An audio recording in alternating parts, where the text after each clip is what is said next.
What happens when your own children look at 20 years of financial support, emotional investment, and unconditional love and say, "It's not enough"? What happens when the kids you worked 2 jobs to put through college tell you that you owe them for the privilege of being their father?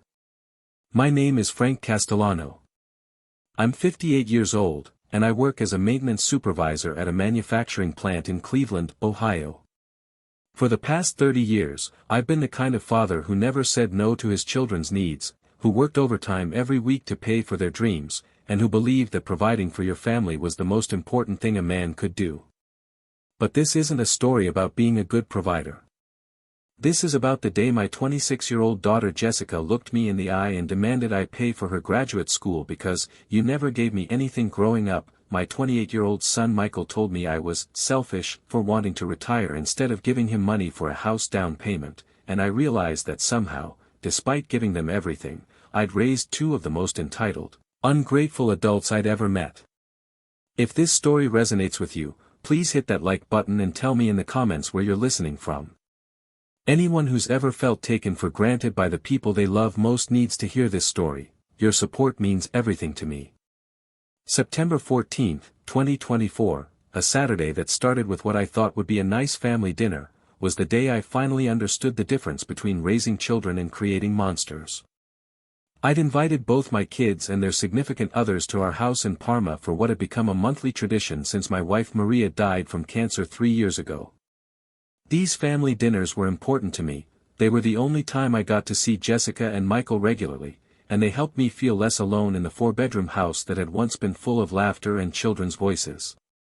Jessica arrived first with her boyfriend Brad, a guy who worked in marketing and always seemed slightly uncomfortable around me, like he couldn't understand why someone would choose to work with their hands for a living.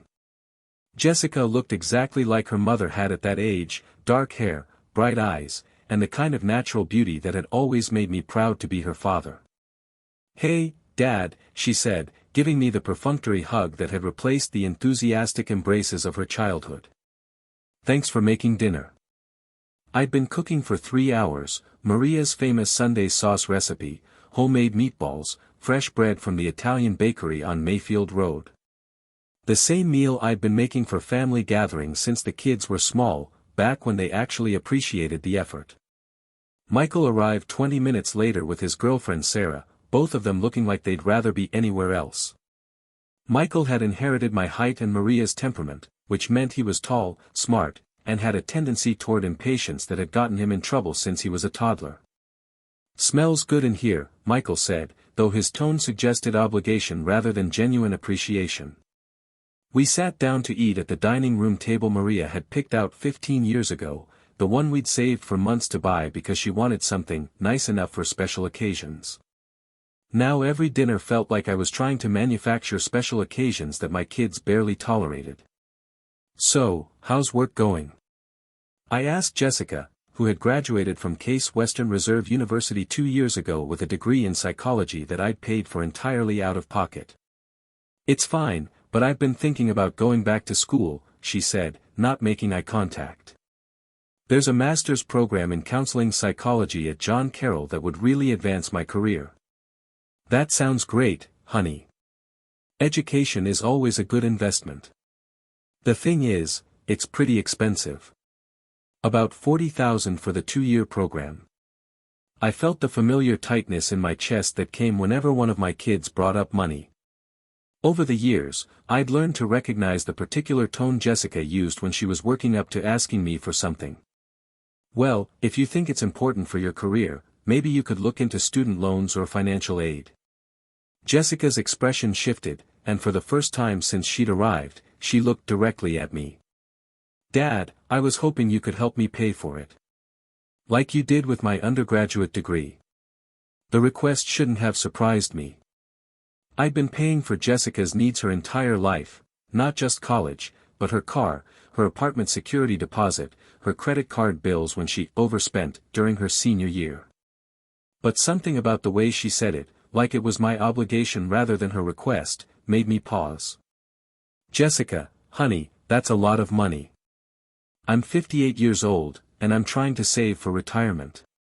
"Dad," Michael interrupted, "you've got this whole house, you're working full-time, and you don't have any major expenses. 40,000 shouldn't be that big a deal. The casual dismissal of my financial concerns was stunning. Neither of my children had any idea what my actual income was, how much money I had saved, or what my expenses looked like. They just assumed that because I'd always provided for them, I could continue doing so indefinitely. Michael, it's not about whether I can afford it. It's about Jessica taking responsibility for her own education and career advancement. Responsibility? Jessica's voice took on an edge I'd never heard before. Dad, you never gave me anything growing up. We lived in this tiny house, we never went on fancy vacations, I had to work part-time all through high school. The least you can do is help me get ahead in life. The words hit me like a physical blow. Never gave her anything. I'd worked 60-hour weeks at the plant for 20 years to pay for this house, to keep food on the table, to make sure she and Michael had everything they needed. We'd never gone on fancy vacations because I was putting every extra dollar into a college fund so they wouldn't graduate with debt. Jessica, I paid for your entire college education. Tuition, room and board, books, everything. You graduated debt-free because I worked double shifts for 4 years. That's what parents are supposed to do, she said dismissively. That's not some special favor you did for me. Michael nodded in agreement. Besides, Dad, it's not like you sacrificed anything important. You would have been working anyway. The casual way they dismissed 20 years of sacrifice was breathtaking. They had no understanding of what it meant to come home exhausted every night, to work weekends and holidays, to never take a vacation because every dollar was allocated to their future. Actually, Michael continued, there's something I wanted to talk to you about too. Sarah and I are looking at buying a house, and we could really use help with the down payment. How much help? I asked, though I was beginning to dread the answer. We found a great place in Lakewood for $300,000. We need about $60,000 for the down payment and closing costs. $60,000. On top of the $40,000 Jessica wanted for graduate school. They were casually discussing $100,000 like it was pocket change. Michael, I don't have that kind of money just sitting around. Dad, you've been working for 30 years. You own this house. You must have savings. I do have savings, but that money is for my retirement. I'm planning to retire in 7 years, and I need that money to live on. Jessica and Michael exchanged a look that I couldn't interpret, but it made my stomach tighten. Dad, Jessica said carefully, don't you think you're being a little selfish? You've lived your life, you've had your chances. Now it's our turn to build our lives, and we need your help to do it. Selfish. My 26-year-old daughter was calling me selfish for wanting to retire after 30 years of manual labor, for wanting to keep the money I'd saved through decades of careful budgeting and sacrifice. Besides, Michael added, you don't need to retire at 65. Lots of people work into their 70s now. You're healthy, you're capable, and the plant needs experienced workers. They were discussing my life like I was an asset they could manage rather than a person with my own dreams and needs. If you've ever had your own children tell you that your desire for financial security in old age is selfish, you understand the particular heartbreak that comes with realizing you've raised people who see you as a resource rather than a person. Let me think about it, I said, though what I was really thinking was how 2 people I'd loved and provided for their entire lives could be so completely indifferent to my well-being. The rest of dinner was awkward, with Jessica and Michael discussing their future plans as if my financial contribution was a foregone conclusion. They talked about the house they wanted to buy, the cars they were considering, the lifestyle they felt entitled to, all funded by my continued labor and sacrifice. After they left, I sat in my living room looking at family photos from when the kids were young. Pictures of Little League games I'd never missed, school plays I'd attended despite being exhausted from work, Christmas mornings when they'd been genuinely excited about presents I'd saved for months to buy. When had those grateful, loving children turned into adults who saw my generosity as their entitlement? The week after that dinner was one of the longest of my life. I couldn't stop thinking about what Jessica and Michael had said, and the more I thought about it, the angrier I became. I decided to do something I'd never done before. I calculated exactly how much money I'd spent on my children over the years. Starting with Jessica's birth in 1998, I pulled out bank statements, tax returns, and receipts I'd kept in boxes in the basement. What I found was staggering. College tuition for Jessica, $89,000 over 4 years, room and board, $52,000 books and supplies, $3,200 car purchase and insurance, $28,000 cell phone bills, 6 years, $4,800 spring break trips, $6,000 emergency loans she'd never repaid, $8,500. Total for Jessica, $191,500. Michael's expenses were similar: college tuition, $94,000 room and board, $48,000 books and supplies, $3,800 car purchase and insurance, $31,000 cell phone bills, $5,200 study abroad program, $12,000 emergency loans, $11,000. Total for Michael, $205,000. Nearly $400,000 I'd spent on my children's education, transportation, and various expenses over the years. $400,000 that came from working overtime, taking on extra shifts, and never taking a vacation that cost more than a weekend camping trip. But it wasn't just the money. It was the opportunity cost, the things I'd given up to provide for them. I'd never bought myself a new car. I was still driving a 2010 Ford pickup with 180,000 miles because every dollar I could have spent on a newer vehicle went to their college funds. Maria and I had never taken the trip to Italy she'd dreamed of since we were first married. We'd planned to go for our 25th anniversary, but that was the year Jessica started college, and the money went to her tuition instead. I'd worked through back injuries, knee problems, and chronic fatigue because taking time off meant less money for their expenses. I'd never complained because I thought I was investing in their future happiness and success. Now they were telling me I was selfish for wanting to keep the money I'd managed to save for my own future. Thursday evening, I called my brother Tony, who lived in Phoenix with his wife and had raised 3 kids of his own. "Tony, can I ask you something? When your kids graduated college and got jobs, did they ever ask you for money for major purchases?" "You mean like a house down payment?" "Yeah, or graduate school, or other big expenses." Tony was quiet for a moment. "Frank, my kids understood that once they graduated and got jobs, they were responsible for their own lives. If they wanted to buy a house, they saved up for it. If they wanted more education, they figured out how to pay for it themselves." "But didn't you want to help them?" "Of course I wanted to help. But I also wanted them to learn independence and self-reliance. The best gift you can give your adult children is confidence in their ability to take care of themselves." "Jessica thinks I'm being selfish for not paying for her master's degree." "Frank, you paid for her undergraduate degree, right?" "Completely." "Yeah, all 4 years. She graduated debt-free. Then you've already given her the best possible start in life. What she does with that education is up to her." After talking to Tony, I started paying attention to conversations with other parents at work.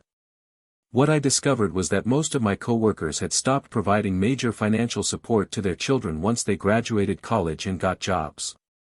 "My daughter wanted me to co-sign a loan for a new car last year," said Jim Kowalski, who worked on the same shift. "I told her if she couldn't qualify for the loan herself, she couldn't afford the car." "What did she say?" "She was mad for about a month, then she bought a used car she could actually afford." Best lesson I ever taught her. I began to realize that by never saying no to Jessica and Michael's financial requests, I hadn't been helping them, I'd been enabling them to remain financially dependent and emotionally immature. Friday afternoon, Jessica called me at work, something she rarely did. "Dad, I've been thinking about our conversation last weekend. I found a great program at John Carroll, and I really need to apply soon. Can we talk about the tuition?" "Jessica, I've been thinking about it too, and I've decided I can't pay for your graduate school." The silence on the other end of the line lasted so long I thought the call had dropped. "You can't or you won't?" I won't. You're 26 years old with a college degree and a good job. If you want additional education, you need to figure out how to pay for it yourself. Dad, I can't believe you're being this selfish. After everything I've done for this family. What have you done for this family, Jessica? Another long silence. I've been there for you since Mom died. I come to these family dinners even though they're depressing. I include you in my life. The idea that spending time with me was some kind of favor she was doing rather than a normal part of a parent-child relationship was stunning. Jessica, spending time with your father isn't a service you're providing. It's supposed to be something you want to do because you love me. Of course I love you, but that doesn't mean you get to stop supporting my goals and dreams. I've been supporting your goals and dreams for 26 years. Now it's time for you to support them yourself. Jessica hung up on me. The following Saturday, both Jessica and Michael showed up at my house unannounced, clearly having coordinated their visit to present a united front. Dad, we need to talk, Michael said as they walked into my kitchen without being invited. About what? About your attitude lately, Jessica said. We're worried about you. Ever since Mom died, you've become really negative and selfish. The accusation was so outrageous I almost laughed. Selfish? How am I being selfish? You're hoarding money while your children struggle to build their lives, Michael said. You have more than you need, and we're just starting out. Michael, you're 28 years old with a college degree I paid for and a good job. You're not struggling, you're choosing to live beyond your means. Beyond our means? Dad, we're not asking for anything unreasonable. A house down payment and graduate school tuition are normal things parents help with. Normal for who? I've been talking to other parents, and most of them stopped providing major financial support once their kids graduated college. Jessica and Michael exchanged another one of those looks that made me feel like they'd been discussing me behind my back. Dad, Jessica said carefully, we think you should consider therapy. You've been really different since Mom died, and we're concerned that grief is making you act irrationally. The suggestion that my refusal to bankroll their adult lives was a sign of mental illness was breathtaking. I'm not acting irrationally. I'm acting like a man who's worked for 30 years and wants to retire with dignity. But Dad, Michael said, you don't need to retire at 65. You're healthy, you enjoy your work, and we need your help building our futures. I don't enjoy my work. I've been doing manual labor for 3 decades because it paid well enough to support this family. My knees hurt every morning, my back aches constantly, and I'm tired. I want to retire because I've earned the right to retire. That's selfish, Jessica said flatly. You're choosing your comfort over our needs. What needs? You both have jobs, health insurance, and college degrees you didn't pay for. You don't need anything, you want things you think you're entitled to. The conversation was going in circles, with Jessica and Michael treating my desire for financial security as some kind of moral failing. Dad, Michael said, let me be very clear about something. If you don't help us with these major life expenses, you're going to damage your relationship with us permanently. The threat was implicit but unmistakable, pay for their wants, or lose your children. And let me be very clear about something, I replied. If your love for me is conditional on my continued financial support, then I'd rather know that now. That's not what we're saying, Jessica said quickly. That's exactly what you're saying. You're telling me that if I choose to keep the money I've saved for my retirement instead of funding your graduate school and house purchase, you'll punish me by withdrawing your affection. We're saying that parents support their children, and children support their parents. It's called family. I've been supporting you for 26 and 28 years respectively. When do I get some support? Dad, Michael said impatiently, we support you emotionally. We spend time with you, we include you in our lives, we care about your well-being. Spending time with me isn't support, it's basic human decency. And you just threaten to withdraw that support if I don't give you money. The conversation ended with Jessica and Michael storming out of the house, frustrated that their coordinated pressure campaign hadn't worked. That evening, I called Tony again. They actually told you that wanting to retire was selfish? They said I was choosing my comfort over their needs. Frank, those aren't needs. Those are wants. Big difference. I know that. But they don't seem to understand the difference. That's because you never taught them the difference. You gave them everything they wanted for so long that they stopped distinguishing between wants and needs. Tony was right. In my desire to be a good provider, I'd created two adults who had no understanding of financial limits, personal responsibility, or delayed gratification. 2 weeks after our confrontation, I made a decision that surprised everyone, including myself. I scheduled appointments with both Jessica and Michael to have individual conversations about our relationship and their expectations. Jessica, I said when she agreed to meet me for coffee, I want to understand something. Do you believe I've been a good father? Of course you have. That's not what this is about. Then help me understand what this is about. Because from my perspective, I've spent 26 years providing for you financially, emotionally, and practically. I've never missed a birthday, graduation, or important event. I worked extra shifts to pay for your college education so you could start your adult life without debt. And now you're telling me I'm selfish for wanting to keep my retirement savings. Jessica was quiet for a moment, stirring her coffee absently. Dad, it's not that you haven't been a good father. It's that you're stopping being a good father right when we need you most. What do you mean? I mean that being a parent doesn't end when your kids turn 18 or graduate college. Your job is to help us succeed in life, and that means helping us achieve our goals. What if my help is preventing you from learning to achieve your goals yourself? That's not how it works. That's some old-fashioned idea about tough love that doesn't apply to how families work today. The conversation revealed something I'd been afraid to acknowledge. Jessica genuinely believed that my role as her father included unlimited financial support for her wants and goals. She wasn't being manipulative or calculating, she was being entitled because I'd taught her to feel entitled. My conversation with Michael was similarly revealing. Dad, I don't understand why this is so complicated, he said when we met for lunch. You have money, we need money, you help us. That's how families work. Michael, do you have any idea how much money I've spent on you and your sister over the years? I don't know. Does it matter? It matters because you're treating my generosity like an obligation. You're acting like I owe you continued financial support. Don't you? I mean, you chose to have children. Part of that choice was taking responsibility for our success and happiness. My responsibility was to raise you, educate you, and prepare you to be independent adults. I've done all of that.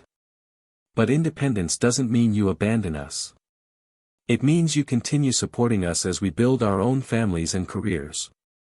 The conversation made it clear that both of my children had fundamental misunderstandings about the parent-child relationship, financial responsibility, and adult independence. After these conversations, I made another decision that shocked everyone. I scheduled an appointment with a financial advisor to discuss my retirement planning and to make my financial boundaries clear to myself. Mr. Castellano, said Patricia Williams, the certified financial planner I met with, based on your current savings and your pension plan, you're actually in good shape to retire at 65 if you maintain your current spending and don't take on any major new expenses. What would happen to my retirement security if I spent, say, $100,000 on my children's wants over the next year? That would delay your retirement by approximately 3 to 4 years, assuming you maintained your current income and contribution levels. So my choice is to work until I'm 68 or 69, or to let my adult children fund their own goals.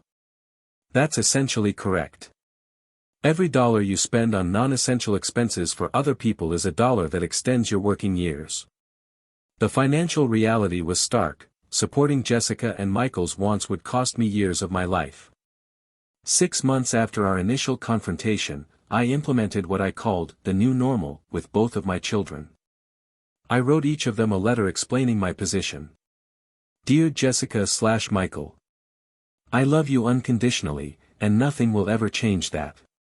However, I will no longer be providing financial support for non-emergency expenses. This isn't because I don't care about your goals, but because I believe you're capable of achieving them independently. I've given you the best possible start in life by paying for your education completely. What you do with that education and the opportunities it provides is now up to you. I'm available for emotional support, advice, and emergency help if you face genuine hardship.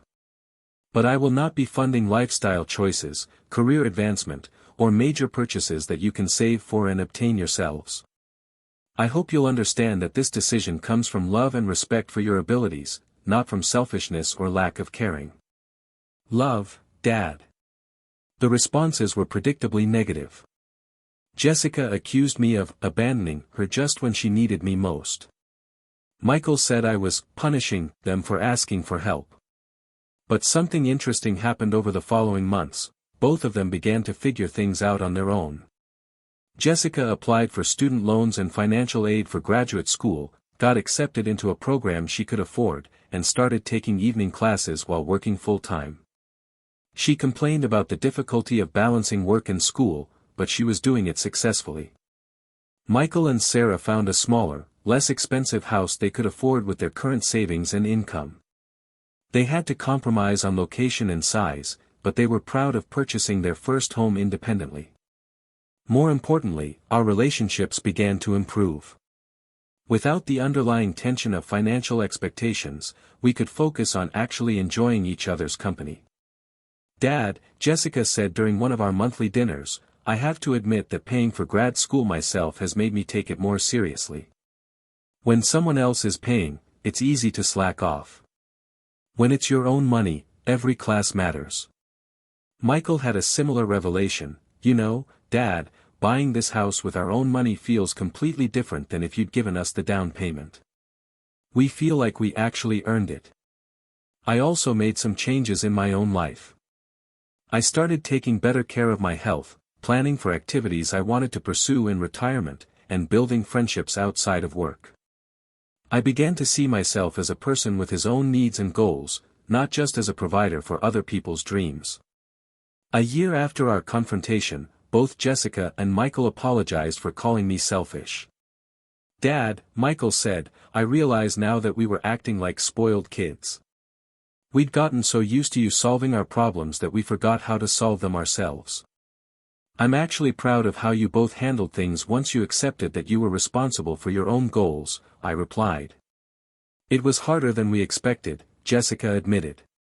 But it was also more satisfying than we expected. My name is Frank Castellano, and this is the story of how my children's entitlement taught me the difference between being a good provider and being a good parent. For years, I thought that loving my children meant giving them everything they wanted. I thought that being a good father meant removing every obstacle from their path and funding every dream they had. What I learned is that unconditional love doesn't mean unconditional financial support. That preparing your children for independence means teaching them to be independent. And that sometimes the most loving thing you can do is allow the people you care about to struggle with challenges they're capable of overcoming. Jessica and Michael aren't grateful because I gave them everything, they're grateful because I finally stopped giving them everything and started expecting them to take responsibility for their own lives. The hardest lesson wasn't for them, it was for me. I had to learn that my worth as a father wasn't measured by how much money I spent on my children, but by how well I prepared them to live without my constant support. Entitlement is a learned behavior, and it's usually taught by well-meaning parents who mistake enabling for love. The antidote to entitlement isn't cruelty or abandonment, it's boundaries, expectations, and faith in your children's ability to meet challenges independently. Now, when Jessica tells me about the promotion she earned at work or Michael shows me the improvements he's made to his house, I feel proud in a way I never did when I was funding their achievements. These are accomplishments they earned themselves, and that makes them infinitely more valuable than anything I could have purchased for them. Thank you for listening to this story about parental sacrifice, entitlement, and learning when to stop helping. If this resonated with you, please hit that like button and share your thoughts in the comments below. Have you ever struggled with setting financial boundaries with adult children? How did you teach your kids the difference between wants and needs? What advice would you give to parents facing similar situations? I read every comment and appreciate your support more than you know. Until next time, remember, loving your children doesn't mean funding their every want. Teaching independence is more valuable than providing dependence. And sometimes the greatest gift you can give someone is confidence in their ability to succeed without you. Your children don't need you to solve all their problems. They need you to believe they can solve their own problems.